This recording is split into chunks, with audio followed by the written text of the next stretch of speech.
sitting in her patrol and talking to her mom on the phone. Her mom is worried that she's become a police officer like her dad, who died on duty.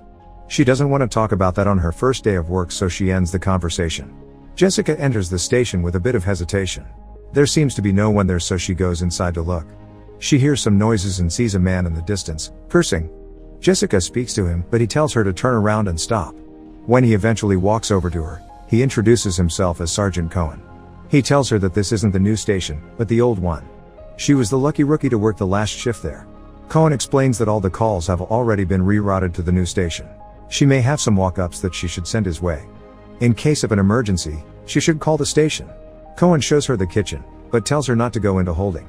Jessica asks him why she's there instead of a security guard. He explains that she has to be there because she needs to take care of the evidence. Hazmat will come to the station sometime during the night to dispose of it. He orders her not to leave the premises and tells her that he'll relieve her when her shift is over. Later, Jessica is reading a book and almost falls asleep. Suddenly, she notices something wrong with one of the lights in the hallway, when the phone rings.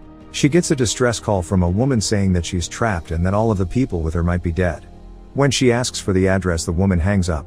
Jessica immediately calls the new station. Since she didn't obtain the necessary information from the caller, they just tell her that they'll check on the call and if the calls have been properly rerouted.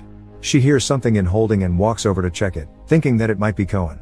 Jessica reaches the place where the sounds of banging are coming from, but finds nothing there. Later, she eats her lunch in the kitchen and finds a long strand of hair inside her sandwich. Suddenly, there's a knock on the front doors, but when she goes to check, there is no one outside. When she turns around, there is someone inside the station. Jessica tells him to leave the station and sees that he's peeing on the floor. She takes out her baton and tries to communicate with him, but when that doesn't go anywhere, she chases him out. Jessica cleans the station and after that goes to the bathroom to wash her hands. She hears weird noises in the pipes and sees a pair of boots. Jessica leaves them outside for the homeless man. When she comes back inside, she hears another noise. She finds one of the bathrooms completely wrecked, then goes through to the station gym and into the locker room. One of the lockers still has a key in it and she opens it up, only to find a photograph inside of her and her father. She closes the locker and sees that all of the others have been opened. Suddenly, there's another call. It's the same woman begging for help. Jessica gets her name and she tells her that she has been taken on a ranch, then hangs up again. There is another call instantly, but this time it's the waste removal company. The man tells her that they will be running a little late. Jessica calls the new station again and tells them about the second call. They say that the girl isn't calling 911, but the station directly. And if she calls again, Jessica should tell her to call 911. Jessica continues to read the handbook, waiting for another call, when suddenly the raft behind her starts to move. She checks it, though she finds nothing wrong. As soon as she sits down, it unrolls again and rams into the other rafts. Jessica hears another noise out back and follows up on it. She sees that one of the doors has been opened and hears another noise inside, so she calls it in before she goes to investigate. The only thing she gets back from the station is a song. There's another noise and an alarm turns on in the station. Jessica is reciting lines from the handbook as she approaches the site where the sound came from. She goes into a trashed room and when a box almost falls on her, she sees that the homeless man has entered the facility. He's looking for something, not paying attention to her, so she climbs up to get him. She incapacitates him and arrests him. Jessica takes him to holding, but he keeps resisting her, so she drags him in. The doors slam shut and the sounds of screaming can be heard outside. The man assaults her and she stuns him. Jessica realizes that she's locked in the cell and calls for someone to open the door. A strange face appears on the window, scaring her to drop the flashlight.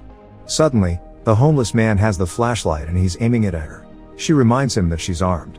The flashlight lights the corner to reveal the homeless man still unconscious. Jessica asks who's in there with him. A child's voice can be heard.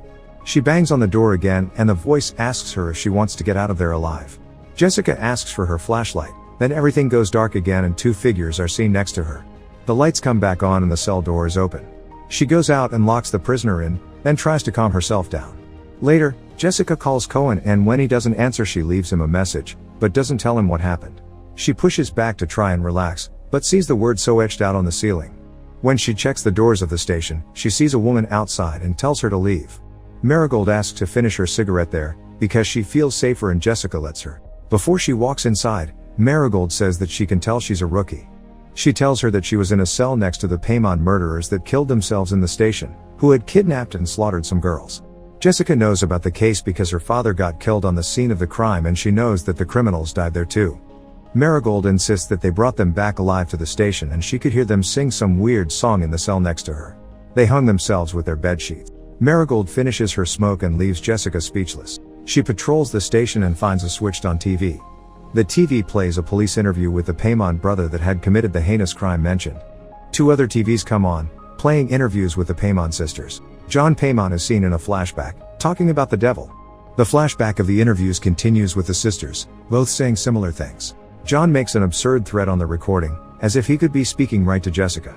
Suddenly, one of the chairs swings over to her and for a moment it looks like someone is sitting on it. It keeps on doing that until it knocks Jessica over. The phone rings and she rushes to answer. It's the same girl saying that the other girls have been killed. The people that have done that keep singing the same song that Marigold told her about. Jessica tries to make the girl call 911, but she tells her that she can't, so Jessica tells her to run and hide. Before the call ends, Jessica asks the girl if she's heard the name John Paimon and she says that she has. Jessica has started connecting some of the dots, so she calls the news station again and conveys all the details of the call with the girl.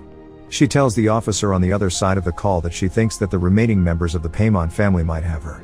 He laughs and tells her that all of them are in custody under constant police supervision. He gives her the number of a police report and tells her to reference that report number when she calls again if she gets any more information. She thanks him and hangs up. All of a sudden she hears whistling from the other side of the station.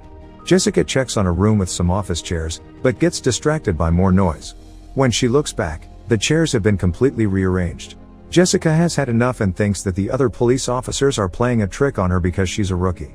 Suddenly, the bell of the station rings and when she goes to check, there is one officer there. She begins asking him if it was just him that played the prank on her or were there others as well. He doesn't seem to know what she's talking about. Jessica asks if they play that same trick with other rookies as well. He introduces himself as Price and he tells her that he just came to check up on her. Price asks her to let him in. They walk inside the station together and chat. She thinks that someone made him check up on her. But when he asks her how her shift is going, she tells him about the homeless man. He laughs and says that he's had worse than that, with one perp defecating all over his police car once. Jessica relaxes a bit and he tells her that he actually came to check up on her because he knew her father. She asks him if he was with him that night. Price tells her how it all went down.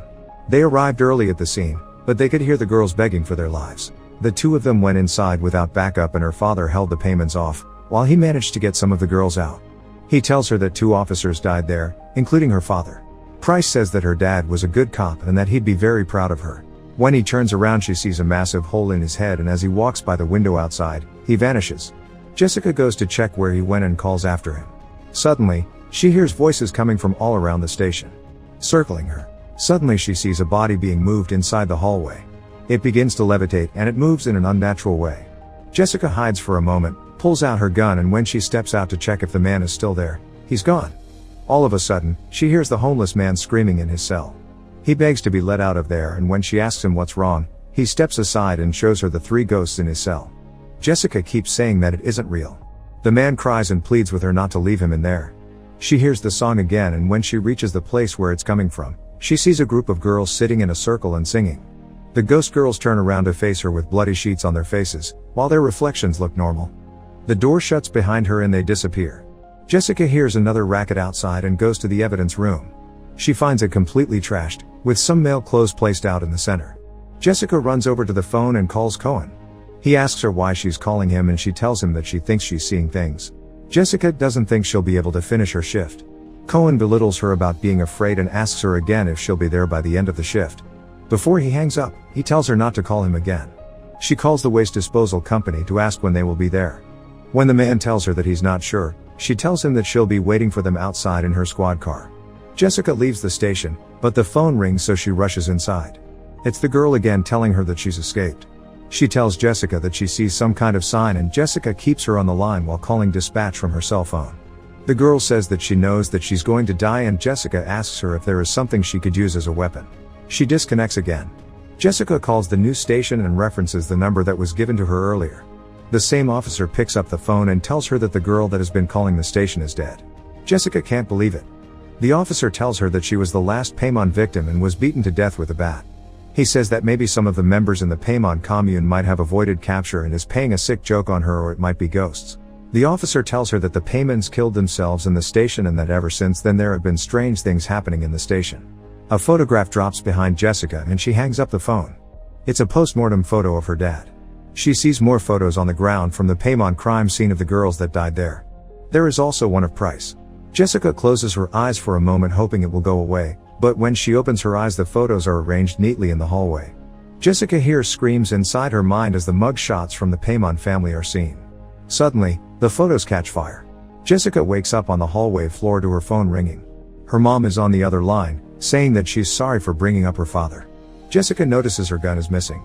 Suddenly, she sees someone in the hallway and when she follows them, she gets knocked out. She wakes in an interview room with a woman. Jessica isn't sure what's real anymore. The woman tells her that she would do anything for John Paimon and that it was her that he should have taken with him that night. She asks Jessica if she's seen him there and tells her that she has too. Then the woman says that she's there to celebrate the 1-year anniversary of his death and kills herself with Jessica's gun. The phone rings again and Jessica walks by the body, takes her holster and her gun back, then gets to it. It's the same girl on the phone. When Jessica tells her that she's dead, the girl starts laughing and the sound of the bat hitting her can be heard over the phone. The sound continues around Jessica and when she looks under her desk, she sees the girl's ghost. Jessica hides in the rafts and the ghost follows, searching for her. She finds Jessica and tells her that she doesn't want to die. The ghost vanishes and Jessica runs to the door, wanting to get out. She can't unlock the door, nor shoot her way out. Her phone rings. Her dad is calling. He tells her that she's driven like him, but asks her why she's trying to leave when he gave his life for the job. Jessica apologizes, saying she won't. He tells her that the man that killed him is still in the building and that she needs to do something about it. The homeless man suddenly walks past by her. She asks him how he got out and tells him to get down. When she goes to cuff him, he turns into an apparition. Jessica checks the homeless man's cell, only to find him dead. The words "King of Hell" are written on the walls. Jessica tries to call the news station for assistance, but she gets only static on her radio, then a scream and the song again. Blood comes out of the radio and a ghost appears next to her. She sees a projection of the Paimons doing some kind of ritual in their cell and then killing themselves. John turns toward Jessica and takes off the sheet. The ghosts are suddenly next to her and on the projection as well. Price appears as well and shoots himself. John almost gets her, but she finds a photo of her father and recites parts of the law enforcement codex. Her dad calls her again and tells her that they're coming. He says she needs to stop them, whatever it takes. A few men in hoods appear and she shoots at them. They tell her to come and find them.